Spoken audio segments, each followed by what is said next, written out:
Brodes Media.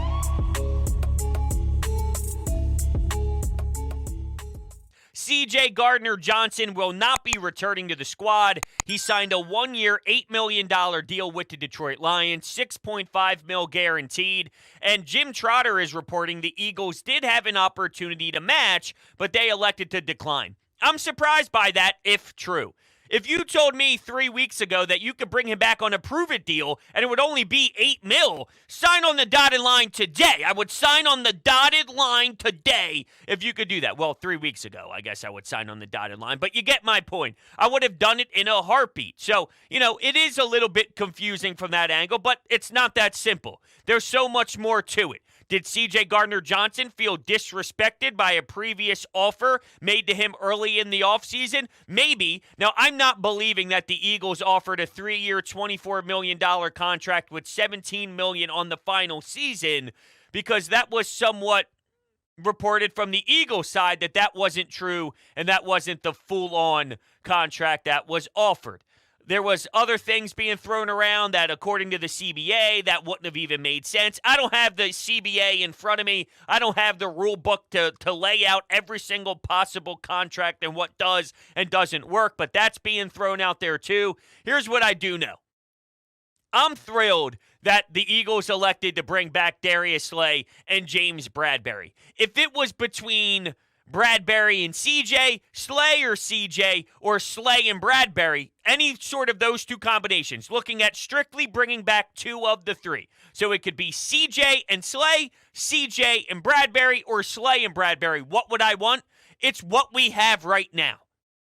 CJ's a good player, and he stepped into a role playing safety after being a slot corner and was intercepting the football all over the field. 6 interceptions, missed time with injury. So to still have that many interceptions with that much time missed, it's impressive. He was a game changer back there, and he helped flip the field around to put Jalen Hurts and the offense in great positions to succeed. You are losing something there, but outside corners are way more important in my eyes. I would be in way more fear if there was just a hole next to Darius Slay. And if you think it's as simple as Howie Roseman drafting Witherspoon, drafting Gonzalez, they were never going to draft a cornerback. That's not what they do. That's not part of their DNA. So they would have drafted some sort of defensive lineman, and they would have plugged and played some veteran guy that they picked off the street. Instead of doing that with the outside corner, they're probably going to do that with the safety. I thought, before we saw moves happen, that it would be CJ and Slay, and then they would go find some sort of Steven Nelson type to get by with. Now, I think they're just going to look for that with the safety. Now, they signed Justin Evans. He had a lot of injury history, so he's missed some time. I don't know what he's going to become. I was thinking, believe it or not, that if CJ Gardner-Johnson was worth $8 million, that you can go land Jalen Mills. And there might be some of you thinking, no, Brodes, come on, please, let's not go down that path. Why would we bring back the Green Goblin?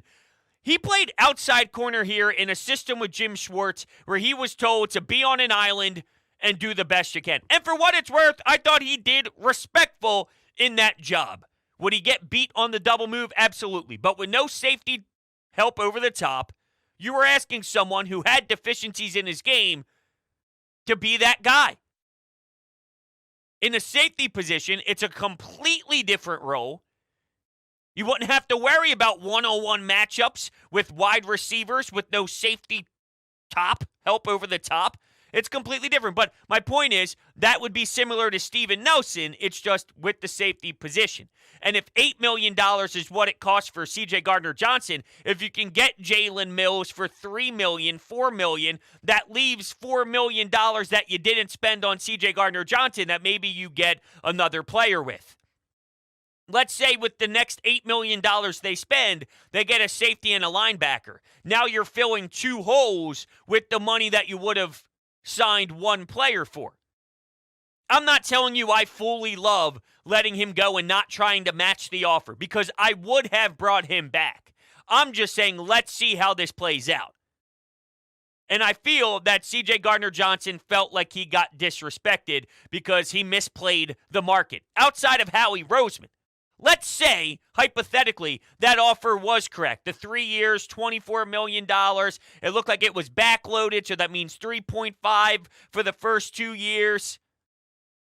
If nobody else offered anything, and no one was in the range that he thought he'd get, 15, 16 million. I don't know what CJ thought he was getting. I don't know what his agency believed he was going to get on the open market. But if no one was willing to open up the checkbook and say, we want you here, how much will it cost? And it was clearly dead from that front. There wasn't that much communication. We barely heard any teams interested.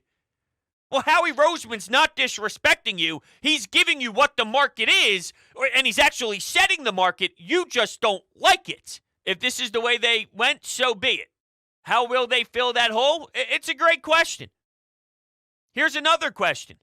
Will you lose a game, or will you be more in a tough spot because you didn't feel the need to call him back and to make a push to bring him back into that locker room? We can't just wait for CJ to make his decision. We have other areas to go after. We have other things to do. We need to bring back some of our players. So I hate to break it to you, but the world doesn't revolve around you. Now, I'm not trying to speculate because there's no reason for me to think that he's a bad guy.